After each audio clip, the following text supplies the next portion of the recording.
Hello everyone, welcome to the How channel. In this video, I'm going to show you how you can use the Claude Cowork application, especially if you don't have programming knowledge. This actually quite easy to do in a way. In this case, we want to do first is open Chrome, and when another browser, because what I'm going to do instead of Flow extension, that's work directly with Chrome. In this way, we can use it as, let's say, an assistant inside on your browser. First of all, if you don't really have a cloud session started, you will need to log in. As you can see, you have to the option to distinguish with Gmail, with an email account, or simply a email that you can have already used it to create a your cloud account on the on. We are going to continue. Now, as you can see in this section, everything is normal and we already have logged in. We are going to open a new table. And here, as you can notice, there are some options at the top that you might not be able to see clearly. So I'm going to enable to the options so you can view my interest stream. And well, we close this. All right, now you can see everything on my screen. What we need to do this to the top section where you find the extension icon. Click on the seek icon and a panel will open from there. Click on manage extensions. Once you're here, you need to search for extension. We have the search bar here and we type cloud. However, if you type it directly, not me ever. So what we need to do is click it on discover more extension and then the Chrome web store. Chrome web store. Click the option, and now we are going to property search type cloud again, and now use several results. In this case, we click on the first option, which is the main created by the official company behind it. After that, click on the add to Chrome and click add extension. It will be starting, as you can see, it's official and has millions of dollars on the labs and sorry. Once you select it, it will take you to new sections. Here, if you already have a plan or want to choose one, you can do it. But for now, we skip up them. The extension icon, we appear again, so clicking in the select cloud, and you will see a new table on your screen. Now, we keep in mind that we are currently using a demo version. If you want to full access to Cloud Cowork, you need to download and use the base version. This will take you to service or restore section where you can choose a plan. Another option is to click on the load, which will take you to the standard cloud platform, and you can see it's available for both Android and desktop and iOS. However, if you try to use the extension with a plan, we you see you will see a message saying that the pay plan is required. So you need to subscribe to one of the cloud pro plans. These plans include additional benefits, and you can see them across different platforms with issues. The only downside is the cost. The basic plan starts to $20. So you need to invest the amount to use the full feature. Besides that, one important thing is that you can co-work allows interaction directly from the extension with Chrome.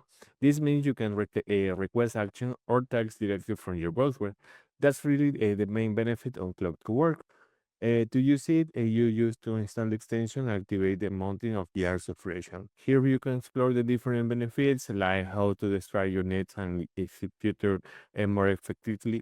On this challenge, you can ping the extension so it stays visible at all times. For example, you can use it's a helper when needing to know how to code. If you don't have experience over programming, that's totally fine.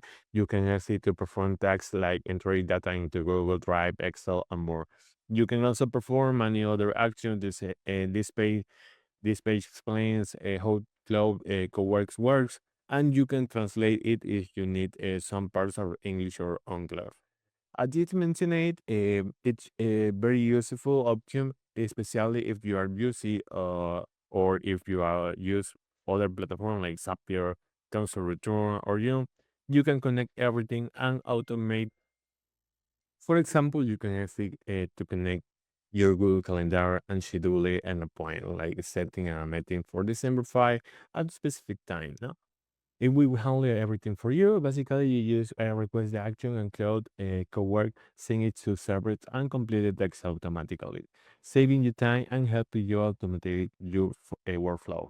As you can see, there are different plans available. The Pro plan, Max 5, 5X and Max 20X, pricing varies depending on whatever you individual or for teams. For companies, you can contact the sales team to get a better deal or custom pricing. Finally, to improve the integration, you can go to the cloud profile, access to the Black section, and then go into settings. From there, you go to connectors. In connector, you can link service like Google Budget, how Gmail, and Google Calendar. You can even add custom connects and exploring many actions and more options, sorry, like different integration. There are many connectors available, and this allows you to implement Cloud Cowork into your workflow. All right, now before we finish, let's talk a bit more about you can actually approach this tool in your day-to-day use. The key idea here is not installing it, but really understanding how it fits into your workflow.